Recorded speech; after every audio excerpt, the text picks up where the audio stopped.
What's up, guys? My name is Zack, and today I am driving a 1996 Autozam AZ-Wagon. Up front is a 657cc turbocharged inline 3, and down below is a 5-speed manual transmission. Now, I am super excited to be driving this AZ-Wagon for two reasons. First of all, it's a little turbocharged stick-shift K car. That's one of my favorite categories of automobile ever. However, the second reason is the fact that this is an incredibly rare car. So, eagle-eyed viewers might see this and say, oh, isn't that a Suzuki Wagon R? And you would be correct. Back in the 1990s, Autozam was trying to launch as their own marquee. Autozam is built by Mazda, or at least was. And so in order to establish a car company, you have to have products. And so Mazda actually went in and rebadged a lot of Suzuki products to create their lineup. And one of those Suzuki products was the Wagon R. And so today, we're gonna be driving the Autozam AZ-Wagon. But if you'd like to submit your own vehicle and have it reviewed here on the channel, you can head on over to my website, zackpradel.com/submit. It's a quick and easy submission form. It takes under a minute to fill out, and I come out to you. And if you'd like to see all my videos weeks or sometimes months in advance, you can head on over to my Patreon for only $5 a month. Last but not least, huge thank you to Tiki Bunny Imports for letting me borrow their AZ for today's video. This vehicle has already been sold to its new owner, but if you'd like to browse their new inventory or import something of your own, you can head on over to their website found in the description below. But let's get back to that 657cc Turbo 3 under the hood. Well, of course, it's under that 660cc maximum size required by the K-car requirements, and this is known as the 6A engine. Suzuki used this engine in a variety of different vehicles, tons of different vehicles like the Cappuccino, like the Jimny, like the AutoWorks. And so it's a pretty standard engine. This particular one is a single overhead cam, 6-valve, but they also came in dual cam and things like that. Like I said, paired to it, 5-speed manual transmission. Shifter feels great, wonderful throw into gear, so confident, so light, so easy. Absolutely adore the feeling of it. And last but not least, this particular Autozam AZ-Wagon is front-wheel drive. However, you could find them in all-wheel. How does it feel to drive the AZ-Wagon? Well, I have to be honest here. It is on coilovers, and so it is bouncier than it normally would be. However, Tiki Bunny said I gotta do a pull in it, so.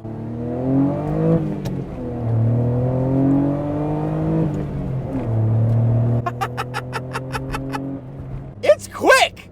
This thing is brisk! Now, in K-car world, they're not very fast overall, but it revs out to 7. As you see me flail amongst the cabin. It's quick, it's fun, it's zippy, and none of that was breaking the speed limit. I think I hit 30 miles an hour in this neighborhood. So I'm not causing any ruckus, but I'm having a good time. I'm smiling, I'm giggling, and that's all that matters sometimes. Visibility is great. Headroom is also wonderful. We'll talk about why a little bit later on. But like I said, the ride quality is pretty bad, but that's circumstantial to this particular unit.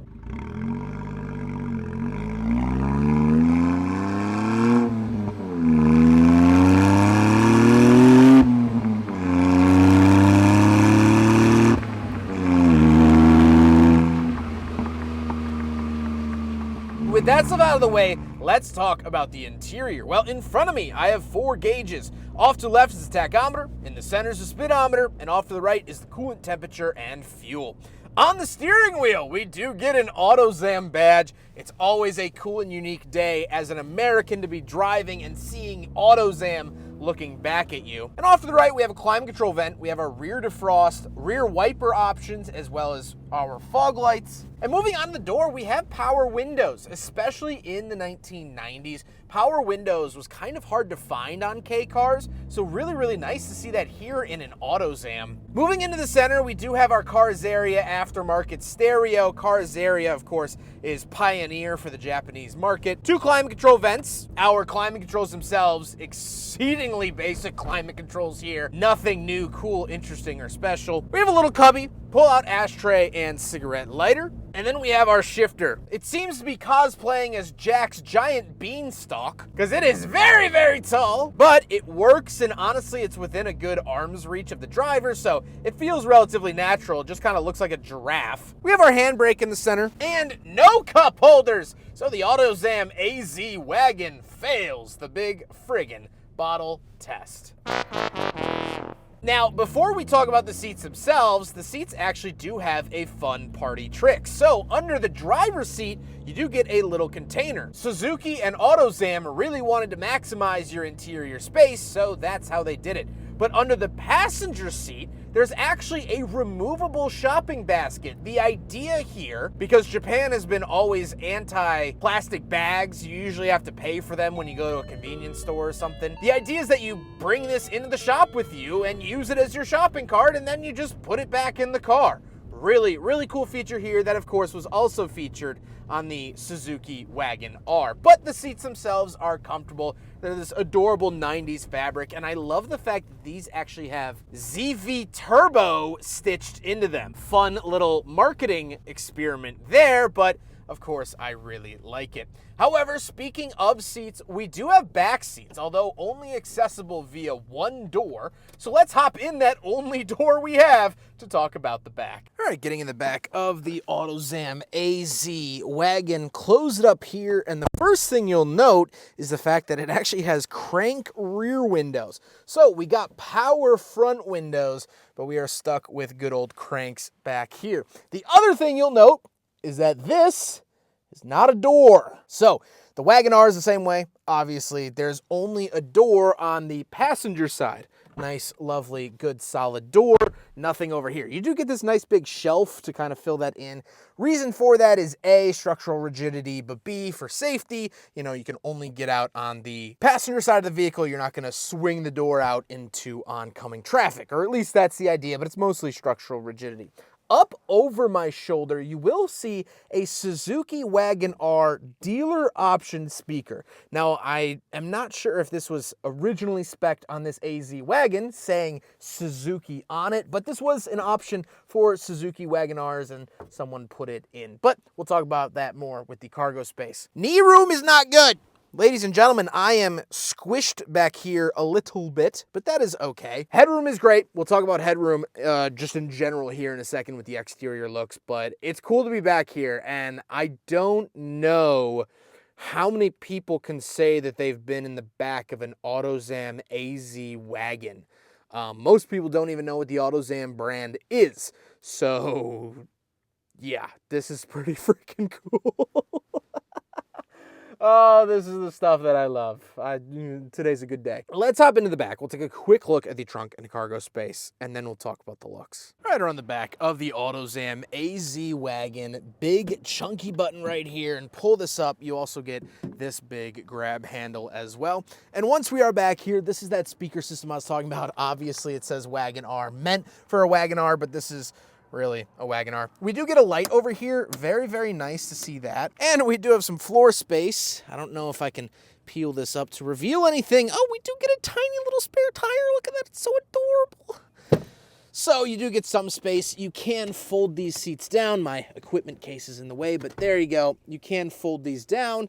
If you move that seat forward or take the headrest out, they will fold semi-flat as well. So again, just grab here, pull up, and they will fold down. Otherwise, nothing too crazy around the back of the Autozam AZ Wagon, but very, very cool. And again, big grab handle.